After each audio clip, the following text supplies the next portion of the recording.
ಸ್ನೇಹಿತರೆ ನಮಸ್ಕಾರ. News eighteen ಕನ್ನಡದ ಫೇಸ್ಬುಕ್ ಮತ್ತು ಯೂಟ್ಯೂಬ್ಗೆ ಸ್ವಾಗತ. ನಾನು ಗಂಗಾಧರ್ ವಾಗಟ. ಪ್ರತಿನಿತ್ಯ ವಿಶೇಷವಾದಂತಹ ಸುದ್ದಿಗಳನ್ನು ನಿಮ್ಮೊಂದಿಗೆ ಹಂಚಿಕೊಳ್ತಾ ಇರ್ತೇನೆ ಸ್ನೇಹಿತರೆ. ಇವತ್ತು ಮುಖ್ಯವಾಗಿ ಇನ್ನೊಂದು ದಿನ ಬಾಕಿ ಇರುವಂಥದ್ದು ಆಗಸ್ಟ್ 15 ಸ್ವಾತಂತ್ರ್ಯೋತ್ಸವದ ದಿನ. ಈ ಒಂದು ಹಬ್ಬವನ್ನು ಎಲ್ಲರೂ ಕೂಡ ಸಂಭ್ರಮಾಚರಣೆ ಮಾಡುವಂಥ ನಿಟ್ಟಿನಲ್ಲಿ ತಯಾರಾಗಿರುವಂಥದ್ದು. ಅದರಲ್ಲೂ ಶಾಲಾ ಮಕ್ಕಳಾಗಿರ್ಬೋದು, ಪೋಷಕರಾಗಿರ್ಬೋದು, ಮತ್ತು ಸ್ವಾತಂತ್ರ್ಯ ಹೋರಾಟಗಾರರಾಗಿರ್ಬೋದು, ಶಾಲಾ ಕಾಲೇಜುಗಳಲ್ಲಿ ಈ ಒಂದು ದಿನೋತ್ಸವವನ್ನು ಆಚರಣೆಯನ್ನು ವಿಜೃಂಭಣೆ ಮಾಡುವಂಥ ನಿಟ್ಟಿನಲ್ಲಿ ಒಳ್ಳೆಯ ಸಾಂಸ್ಕೃತಿಕ ಕಾರ್ಯಕ್ರಮಗಳನ್ನು ಹಮ್ಮಿಕೊಳ್ಳುವಂಥರ ಮೂಲಕವಾಗಿ ಅವತ್ತು ಇಡೀ ದಿನ ಸ್ವಾತಂತ್ರ್ಯ ದಿನೋತ್ಸವದ ಒಂದು ಹಬ್ಬದ ಒಂದು ವಾತಾವರಣ. ಆದರೆ ಇಡೀ ಒಂದು ಹಬ್ಬದ ವಾತಾವರಣ ಬೆಂಗಳೂರಿನ ಪೊಲೀಸರು ಕೂಡ ಆಚರಣೆ ಮಾಡುವ ನಿಟ್ಟಿನಲ್ಲಿ ಸಿದ್ಧರಾಗಿದ್ದಾರೆ. ಈ ಬಾರಿ ಒಂದು ವಿಶೇಷತೆ ಇದೆ. ಆಗಸ್ಟ್ 15ನೇ ತಾರೀಕು ಮಾಣಿಕ್ ಷಾ ಪರೇಡ್ ಮೈದಾನದಲ್ಲಿ ನಿಮಗೆಲ್ಲರೂ ಕೂಡ ಗೊತ್ತಿರುವಂತೆ ದೊಡ್ಡದಾದಂತಹ ಒಂದು ಅಲ್ಲಿ ಒಂದು ಸ್ವಾತಂತ್ರ್ಯ ದಿನೋತ್ಸವದ ಆಚರಣೆಯನ್ನು ಮಾಡಲಾಗುತ್ತೆ. ಆ ಸಂದರ್ಭದಲ್ಲಿ ಪೊಲೀಸರು ಸುಮಾರು 2,000 ಪೊಲೀಸರನ್ನು ಬಂದೋಬಸ್ತ್ಗೆ ನಿಯೋಜನೆಯನ್ನು ಮಾಡಿಕೊಂಡಿರುವಂಥದ್ದು. ಅಲ್ಲಿ ಸ್ವಾತಂತ್ರ್ಯೋತ್ಸವ ದಿನಾಚರಣೆಯ ದಿನ CM DK ಶಿವಕುಮಾರ್ ಅವರು ಕೂಡ ಅಲ್ಲಿ ಬಂದು ಧ್ವಜಾರೋಹಣವನ್ನು ಮಾಡ್ತಾರೆ. ಸಾಂಸ್ಕೃತಿಕ ಎಲ್ಲ ಸಾಕಷ್ಟು ಸಾವಿರಾರು ಮಂದಿ ವಿದ್ಯಾರ್ಥಿಗಳು ಕೂಡ ಆ ಒಂದು ಮಾಣಿಕ್ ಷಾ ಪರೇಡ್ ಮೈದಾನದಲ್ಲಿ ಭಾಗವಹಿಸ್ತಾರೆ. ಈ ಒಂದು ಕಾರ್ಯಕ್ರಮದಲ್ಲಿ ಎಲ್ರಿಗೂ ಕೂಡ ಪಾಸನ್ನು ವಿತರಣೆ ಮಾಡಲಾಗುತ್ತೆ. ಎಲ್ಲರೂ ಸಾಕಷ್ಟು ಮಂದಿ ಬಂದಿರ್ತಾರೆ. CCTV ಕಣ್ಗಾವಲಾಗಿರ್ಬೋದು, ಪೊಲೀಸರು ಮತ್ತು ಟ್ರಾಫಿಕ್ ಡೈವರ್ಷನ್ ಆಗಿರ್ಬೋದು, ಯಾವುದೇ ರೀತಿಯಾದಂಥ ಅಹಿತಕರ ಘಟನೆಗಳು ನಡಿಬಾರ್ದು ನಿಟ್ಟಿನಲ್ಲಿ ಪೊಲೀಸರು ಸಾಕಷ್ಟು ಕಟ್ಟೆಚ್ಚರವನ್ನು ವಹಿಸ್ಕೊಂಡಿದ್ದಾರೆ. ಆದರೆ ಇನ್ನೊಂದು ವಿಶೇಷ ಅಂತಂದರೆ ಪ್ರತಿ ವರ್ಷ ಕೂಡ ಸುಮಾರು 11ರಿಂದ 11:30ವರೆಗೂ ಕೂಡ ಪೊಲೀಸರಿಗೆ ಬೆಳಗ್ಗೆ 5 ಗಂಟೆಗೆ ಬಂದುಬಿಟ್ರೆ ಮಾಣಿಕ್ ಷಾ ಪರೇಡ್ ಗ್ರೌಂಡಲ್ಲಿ ಮತ್ತು ಅಲ್ಲಿ ಸುತ್ತಮುತ್ತ ಆ ರೋಡಲ್ಲಿ ಬಂದೋಬಸ್ತನ್ನು ಮಾಡಿಕೊಂಡ್ರೆ 11:30ವರೆಗೂ ಕೂಡ ಬಂದೋಬಸ್ತನ್ನು ಮಾಡ್ಕೊಂಡು ಆ ಬಳಿಕ ಅವರೆಲ್ಲರೂ ಕೂಡ ರಿಲೀವ್ ಆಗ್ತಾಯಿದ್ರು. ಅಂದರೆ ತಮ್ಮ ಮನೆಗಳಿಗೆ ಹೋಗ್ತಾಯಿದ್ರು. ಕೆಲವರು ಡ್ಯೂಟಿ ಮಾಡ್ತಾಯಿದ್ರು. ಏನಾದರೂ ಪ್ರಾಬ್ಲಮ್ಸ್ ಆದರೆ ಇಮಿಡಿಯೇಟ್ಲಿ ಅವರು ಡ್ಯೂಟಿಯಲ್ಲಿ ಜಾಯ್ನ್ ಆಗ್ತಾಯಿದ್ರು. ಆನಂತರ ಕೆಲವರು ಮನೆಗಳಿಗೆ ಹೋಗ್ತಾಯಿದ್ರು. ಆದರೆ ಈ ಬಾರಿ ವಿಶೇಷ ಏನಂತಂದರೆ ಇಡೀ ಪೊಲೀಸರಿಗೆ ಡಬಲ್ ಡ್ಯೂಟಿ, ಜನರಿಗೆ ಡಬಲ್ ಒಂದು ಎಂಟರ್ಟೈನ್ಮೆಂಟ್ ಅಂತ ಹೇಳ್ಬೋದು. ಯಾಕಂತಂದರೆ ಈ ಬಾರಿ ವಿಧಾನಸೌಧದ ಸಭಾಂಗಣದಲ್ಲಿ ಅಂದರೆ ಹೊರಾಂಗಣದ ಜಾಗ ಏನಿದೆ ಅಲ್ಲಿ ಈ ಬಾರಿ ಫ್ರೀಡಮ್ ಹಬ್ಬ ಅಂತೇಳಿ ಬೆಂಗಳೂರು ನಗರಾಭಿವೃದ್ಧಿ ಸಚಿವರಾಗಿರುವಂತಹ ಕೃಷ್ಣ ಬೈರೇಗೌಡರು ಆ್ಯಂಡ್ ಅವರ ಒಂದು ಟೀಮ್ ಏನಿದೆ ಅವರೆಲ್ಲರೂ ಒಂದು ಪ್ಲಾನನ್ನು ಅಂದರೆ ಒಂದು ವ್ಯವಸ್ಥೆಯನ್ನು ಮಾಡಿಕೊಂಡಿದ್ದಾರೆ. ಈ ಫ್ರೀಡಮ್ ಹಬ್ಬದಲ್ಲಿ ಮಕ್ಕಳಿಗಾಗಿ ಒಂದು ಸಾಂಸ್ಕೃತಿಕ ಕಾರ್ಯಕ್ರಮಗಳನ್ನು, ಮನರಂಜನಾ ಕಾರ್ಯಕ್ರಮಗಳನ್ನು ಈ ಬಾರಿ ಮಕ್ಕಳಿಗಾಗಿ ವಿಶೇಷವಾಗಿ ಹಮ್ಮಿಕೊಂಡಿರುವಂಥದ್ದು. ಈ ಫ್ರೀಡಮ್ ಹಬ್ಬ ಏನಂತಂದರೆ ಪ್ರಮುಖವಾಗಿ ಏನು ಅದರಲ್ಲಿ ಮಕ್ಕಳ ಸ್ವಾತಂತ್ರ್ಯೋತ್ಸವದ ಆ ಒಂದು ಹಿಂದಿನ ಆ ದಿನಗಳು, ಮಕ್ಕಳ ಆಟಿಕೆ, ಆಟ, ಸಂಗೀತ, ನೃತ್ಯ, ಮನೋರಂಜನೆ ಪ್ರತಿಯೊಂದು ಕೂಡ ಈ ಬಾರಿ ಈ ಫ್ರೀಡಮ್ ಹಬ್ಬದಲ್ಲಿ ಇರೋದೆ.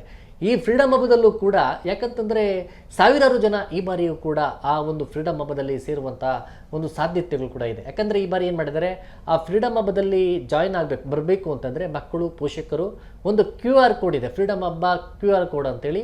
ಅದರಲ್ಲಿ ಅವರು ಲಾಗಿನ್ ಆಗಿರಬೇಕು. ಆ ಒಂದು QR ಕೋಡ್ ಸ್ಕ್ಯಾನ್ ಆಗಿ ನಿಮಗೆ ಲಾಗಿನ್ ಇದ್ದರೆ ಮಾತ್ರ ನಿಮಗೆ ಆ QR ಕೋಡ್ ಸ್ಕ್ಯಾನ್ ಮಾಡಿದ್ರೆ ನೀವು ಇಲ್ಲಿ ನೀವು ಇದರಲ್ಲಿ ನೀವು ಅರ್ಜಿ ಆಲ್ರೆಡಿ ಹಾಕ್ಕೊಂಡಿದ್ದೀರಿ, ನಿಮಗೆ ಅಲೌವ್ ಇದೆ ಅಂತಂದರೆ ಮಾತ್ರ ಒಳಗಡೆ ಬಿಡ್ತಾರೆ. ನೀವು ವಿಧಾನಸೌಧದ ಒಳಗಡೆ ಸಭಾ ಹೊರಾಂಗಣದ ಜಾಗ ಮೆಟ್ಲುಗಳೇನಿದೆ ಅಲ್ಲಿ ಬಿಡೋದಿಲ್ಲ.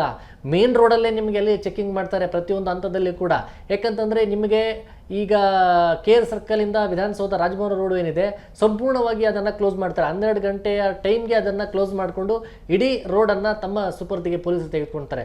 ಅಲ್ಲಿ ಒಂದು ನಿಮಗೆ ಯಾವ ಥರ ಅಂದರೆ ಒಂದು ಹಬ್ಬದ ಒಂದು ರೀತಿಯಲ್ಲಿ ವಿವಿಧ ದೀಪಾಲಂಕಾರಗಳಿಂದ ವಿಧಾನಸೌಧ ಕಂಗೊಳಿಸ್ತಾ ಇರುತ್ತೆ. ಆ ಒಂದು ಜೊತೆಯಲ್ಲಿ ನೈಟ್ ಟೈಮಲ್ಲಿ ಆ ಥರ ಲೈಟಿಂಗ್ ವ್ಯವಸ್ಥೆ ಇದೆ. ಮಧ್ಯಾಹ್ನದ ಸಮಯದಲ್ಲಿ ಒಂದು ಹಬ್ಬದ ರೀತಿಯಲ್ಲಿ ಇಡೀ ಸ್ವಾತಂತ್ರ್ಯೋತ್ಸವದ ಒಂದು ಹಬ್ಬದ ಒಂದು ಸಂಭ್ರಮ ವಿಧಾನಸೌಧದ ಮುಂಭಾಗದಲ್ಲಿ ತ್ರಿವರ್ಣ ಧ್ವಜಗಳಿಂದ ಕಂಗೊಳಿಸ್ತಾ ಇರ್ತದೆ, ರಂಜಿಸ್ತಾ ಇರ್ತದೆ ವಿಧಾನಸೌಧದ ಮುಂಭಾಗ. ಜೊತೆ ಅಲ್ಲಿ ಎಲ್ಲ ರೀತಿಯಾದಂಥ ವಿದ್ಯಾರ್ಥಿಗಳು ಯಾರು ಮನರಂಜನೆ ಕೊಡುವಂಥದ್ದು, ಅದರಲ್ಲಿ ಸ್ವಾತಂತ್ರ್ಯ ಹೋರಾಟಗಾರರ ಒಂದು ವಿಶೇಷತೆ, ಕಥಾನಾಯಕಗಳ ಒಂದು ವಿಚಾರಗಳನ್ನು ಅಲ್ಲೆಲ್ಲರೂ ಕೂಡ ಮನರಂಜನೆ ಕೊಡುವಂಥ ಕೆಲಸವನ್ನು ಈ ಬಾರಿ ಫ್ರೀಡಮ್ ಹಬ್ಬದಲ್ಲಿ ಮಾಡ್ತಾ ಇರುವಂಥದ್ದು. ಈ ಒಂದು ಫ್ರೀಡಮ್ ಹಬ್ಬದಲ್ಲಿ ಈ ರೀತಿಯಾದಂಥ ವ್ಯವಸ್ಥೆ ಇರೋದ್ರಿಂದ ಹಿಂದೆ ಆದಂಥ IPL ಒಂದು RCB ವಿನ್ ಆದಂಥ ಸಂದರ್ಭದಲ್ಲಿ ಒಂದು ಕಾಲ್ತುಳಿತ ಆಗಿ 11 ಮಂದಿಯ ದಾರುಣ ಸಾವು, ಪೊಲೀಸರ ತಲೆದಂಡ, ಆ ಒಂದು ಸಂದರ್ಭದಲ್ಲಿ ಬೆಂಗಳೂರಿಗೆ ಒಂದು ಕಪ್ಪು ಚುಕ್ಕೆ ಆಗಿತ್ತು ಪೊಲೀಸ್ ಇಲಾಖೆಗೆ, ಜೊತೆಗೆ ಬೆಂಗಳೂರಿಗೆ ಒಂದು ಕೂಡ. ಈ ನಿಟ್ಟಿನಲ್ಲಿ ಆ ಥರ ಯಾವುದೇ ರೀತಿಯಾದಂಥ ಅಹಿತಕರ ಘಟನೆಗಳಾಗಬಾರ್ದು, ಬರುವಂಥ ಜನರಿಗೆ ಒಂದು ಒಳ್ಳೆಯ ರೀತಿಯಾದಂಥ ವ್ಯವಸ್ಥೆ ಆಗಬೇಕು. ಸೌಹಾರ್ದಯುತವಾಗಿ ಪೊಲೀಸರು ಕೂಡ ನಿಮ್ಮೊಂದಿಗೆ ಎಲ್ಲರೂ ಕೂಡ ಸಹಕಾರವನ್ನು ಕೊಡಲಿದ್ದಾರೆ. ನಿಮ್ಮ ವೆಹಿಕಲ್ಸ್ಗೆ ಸಪ್ರೇಟಾಗಿ ಕಂಠೀರವ ಸ್ಟೇಡಿಯಂ ಆಗಿರ್ಬೋದು, ಶಿವಾಜಿನಗರ ಬಸ್ ಸ್ಟ್ಯಾಂಡ್ ಆಗಿರ್ಬೋದು, ಮತ್ತು ಫ್ರೀಡಮ್ ಪಾರ್ಕ್ ಆಗಿರ್ಬೋದು, ಈ ಭಾಗ ಭಾಗಗಳಲ್ಲಿ ನಿಮಗೆಲ್ಲ ಖಾಸಗಿ ವೆಹಿಕಲ್ಸ್ಗೆ ನಿಮಗೆ ಪಾರ್ಕಿಂಗ್ ವ್ಯವಸ್ಥೆಯನ್ನು ಮಾಡಿದ್ದಾರೆ. ಒಂದು ವೇಳೆ ನೀವು ಅಲ್ಲಿ ಬಂದಂಥ ಸಂದರ್ಭದಲ್ಲಿ ಏನಾದರೂ ಸಮಸ್ಯೆ ಆದರೆ ತ್ವರಿತವಾಗಿ ರೆಸ್ಪಾನ್ಸ್ ಮಾಡೋಕ್ಕೆ ಪೊಲೀಸ್ನ ಸಿಬ್ಬಂದಿಗಳು ನಿಮ್ಮ ಪ್ರತಿಯೊಂದು ಪಾಯಿಂಟಲ್ಲೂ ಕೂಡ ಇರ್ತಾರೆ.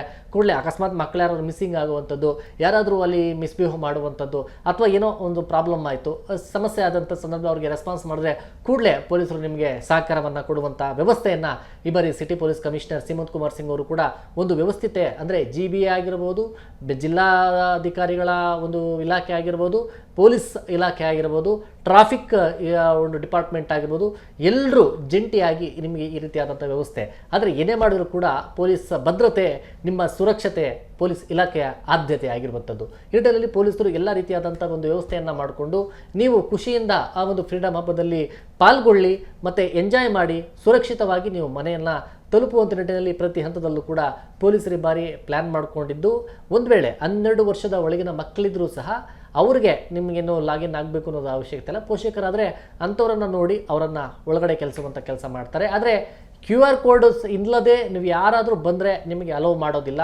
ಯಾಕಂದರೆ ಪೊಲೀಸರು ಈ ಬಾರಿ ಸ್ಟ್ರಿಕ್ಟಾಗಿ ಎಲ್ಲರೂ ಕೂಡ ಒಂದು ಸೂಚನೆಯನ್ನು ಕೊಟ್ಟಿರುವಂಥದ್ದು. ಯಾಕಂದರೆ ಇಲ್ಲಿ ಫ್ರೀಡಮ್ ಹಬ್ಬ ನೋಡ್ಬೋದು ಅಂತೇಳಿ ಎಲ್ಲರೂ ಸಡನ್ನಾಗಿ ಎಲ್ಲ ಬಂದುಬಿಟ್ರೆ ನಿಮಗೆ ಆ ಹಬ್ಬ ನಿಮಗೆ ಸಮಸ್ಯೆ ಆಗುವಂಥದ್ದು. ಯಾಕಂದರೆ ಅಲ್ಲಿ ಜಾಸ್ತಿ ಜನ ಜಮಾವಣೆ ಆಗುವಂಥ ಸಾಧ್ಯತೆ ಇದೆ. ಹೀಗಾಗಿ ಯಾರು ಲಾಗಿನ್ ಹಿಡಿದು ಫ್ರೀಡಮ್ ಹಬ್ಬದ ಒಂದು QR ಕೋಡ್ ಇರುತ್ತೆ ಅವ್ರು ಮಾತ್ರ ಒಳಗಡೆ ಬಿಡೋ ನಿಟ್ಟಿನಲ್ಲಿ ಒಂದು ಡಿಪಾರ್ಟ್ಮೆಂಟ್ ಕೂಡ ಆ ನಿಟ್ಟಿನಲ್ಲಿ ಸೂಚನೆ ಅಂದರೆ ಮಾಹಿತಿಯನ್ನು ತೆಗೆದುಕೊಂಡಿರುವಂಥದ್ದು. ಮತ್ತು ವೆಹಿಕಲ್ಸ್ ಮೂವ್ಮೆಂಟ್ ಏನಿತ್ತು ವಿಧಾನಸೌಧ ಮುಂಭಾಗುವಂಥ ರೋಡ್ ವೆಹಿಕಲ್ಸ್ ಎಲ್ಲವೂ ಕೂಡ ಬೇರೆ ಕಡೆ ಡೈವರ್ಷನ್ ಮಾಡಿದ್ದಾರೆ ಅವತ್ತು ಒಂದಿನ ದಿನ.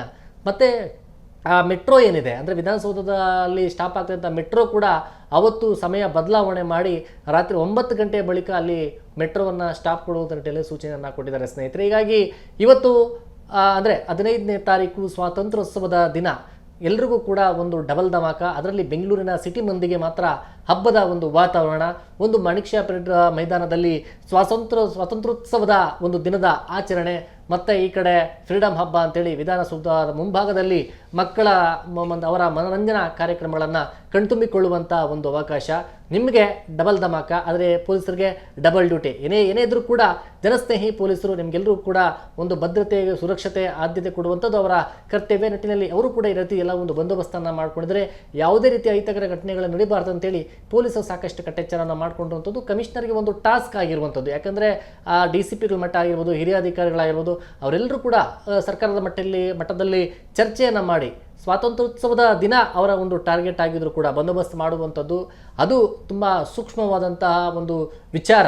ಒಂದು ಬಂದೋಬಸ್ತ್ ಮಾಡಿಕೊಳ್ಳುವಂಥದ್ದು ಅದನ್ನು ಅದೇ ರೀತಿಯಾಗಿ ಈ ಫ್ರೀಡಮ್ ಹಬ್ಬವನ್ನು ಕೂಡ ನಡೆಸುವಂಥದ್ದು ಕೂಡ ಒಂದು ಚಾಲೆಂಜಿಂಗ್ ವಿಚಾರ. ಹೀಗಾಗಿ ಎರಡನ್ನೂ ಕೂಡ ಅವರು ಬಹಳ ಪ್ಲ್ಯಾನ್ ಮಾಡಿ ಪೊಲೀಸರು ಬಂದೋಬಸ್ತ್ ಮಾಡಿದ್ದಾರೆ. ಅದೇ ರೀತಿಯಾಗಿ ಗೃಹ ಸಚಿವರಾಗಿರುವಂಥ ಪ್ರಿಯಾಂಕ್ ಖರ್ಗೆ ಅವರ ಜೊತೆ ಚರ್ಚೆ ಮಾಡಿ ಅವರ ಒಂದು ಸೂಚನೆಯ ಪ್ರಕಾರ, ಮಾರ್ಗದರ್ಶನದ ಪ್ರಕಾರವಾಗಿ ಈ ಒಂದು CM DK ಶಿವಕುಮಾರ್ ಅವರ ಸೂಚನೆ ಅಂತೆ ಈ ಒಂದು ಹಬ್ಬದ ಒಂದು ಸಂಭ್ರಮವನ್ನು ಆಚರಣೆ ಮಾಡುವ ನಿಟ್ಟಿನಲ್ಲಿ ಎಲ್ಲ ಕೂಡ ಸಿದ್ಧತೆಗಳನ್ನು ಮಾಡ್ಕೊಂಡಿದ್ದಾರೆ. ನೀವು ಬನ್ನಿ, ಪಾಲ್ಗೊಳ್ಳಿ, ಆ ಒಂದು ಮೂಮೆಂಟನ್ನು ನೋಡಿ, ಎಂಜಾಯ್ ಮಾಡಿ, ಆ ಒಂದು ದೃಶ್ಯಗಳನ್ನು ಎಲ್ಲ ಕೂಡ ಕಣ್ತುಂಬಿಕೊಳ್ಳಿ. ಮಕ್ಕಳ ಎಂಜಾಯ್ಮೆಂಟನ್ನು ನೀವು ನೋಡ್ಬೋದು ಸ್ನೇಹಿತರೆ. ಈ ಒಂದು ಮಾಹಿತಿ ನಿಮಗೆ ಇಷ್ಟವಾಗಿದ್ದಲ್ಲಿ ನ್ಯೂಸ್ 18 ಕನ್ನಡದ ಫೇಸ್ಬುಕ್ ಮತ್ತು ಯೂಟ್ಯೂಬನ್ನು ಸಬ್ಸ್ಕ್ರೈಬ್ ಮಾಡಿ ಮತ್ತು ಶೇರ್ ಮಾಡಿ. ಧನ್ಯವಾದ. ನಿರ್ಭೀತ, ನಿಷ್ಪಕ್ಷಪಾತ, ವಿಶ್ವಾಸಾರ್ಹ ಸುದ್ದಿಗಳಿಗೆ ಮತ್ತೊಂದು ಹೆಸರಾಗಿರೋ ನ್ಯೂಸ್ 18 ಕನ್ನಡ ಈಗ ಆಪ್ನಲ್ಲೂ ಲಭ್ಯ ಇದೆ. ದಯವಿಟ್ಟು ಇಲ್ಲಿರೋ QR ಕೋಡ್ ಅನ್ನು ಸ್ಕ್ಯಾನ್ ಮಾಡಿಕೊಂಡು ಆಪ್ ಡೌನ್ಲೋಡ್ ಮಾಡೋದಕ್ಕೆ ಮರಿಬೇಡಿ.